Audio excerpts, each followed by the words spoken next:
সপ্তম দল হিসাবে আসন্ন নারী বিশ্বকাপে জায়গা করে নিয়েছেন পাকিস্তান। ঘরের মাঠে অনুষ্ঠিত বিশ্বকাপ বাছাই পর্বের প্রথম 4 ম্যাচের সবগুলো জিতে 1 ম্যাচ হাতে রেখেই ভারত বিশ্বকাপে জায়গা করে নিয়েছেন দলটি। তবে পাকিস্তানের বিশ্বকাপে জায়গা নিশ্চিত করা কিছুটা চিন্তায় ফেলেছে ভারত। চলতি বছর অনুষ্ঠিত চ্যাম্পিয়ন্স ট্রফির আয়োজক ছিল পাকিস্তান। তবে নিরাপত্তা ইস্যুতে ভারত দেশটির মাটিতে ম্যাচ খেলতে আপত্তি জানায় রোহিত শর্মাদের সবগুলো ম্যাচ অনুষ্ঠিত হয় সংযুক্ত আরব আমিরাতে। তবে সেই সময় পাকিস্তানও একটা শর্ত রেখেছিল, ভারতে অনুষ্ঠিত আইসিসির যেকোনো টুর্নামেন্টে হাইব্রিড মডেলে অংশ নেবে পাকিস্তান। ভারতে অনুষ্ঠেয় নারী বিশ্বকাপের প্রথমবার বাস্তবায়িত হতে যাচ্ছে সেই প্রক্রিয়া।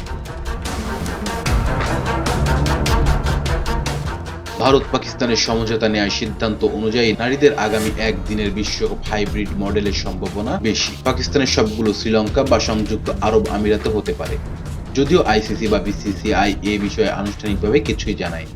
পিসিবিও বিষয়টি নিয়ে কোনো মন্তব্য করেনি এখন পর্যন্ত। তবে পাকিস্তান যদি খেলতে না যেতে চায় সেক্ষেত্রে কোনো অজুহাত ছাড়াই মেনে নিতে বাধ্য ভারত, কারণ চ্যাম্পিয়ন্স ট্রফির আগে এক সভায় হাইব্রিড মডেলের এই প্রস্তাবে দুই পক্ষ সম্মতি জানিয়েছিল।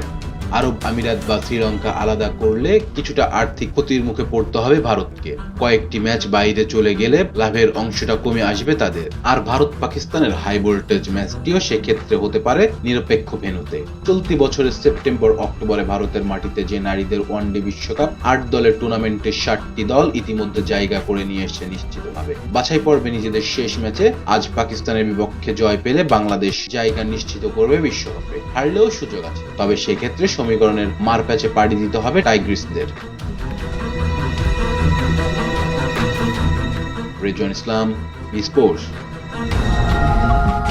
Please subscribe our channel to get more information about Cricket World.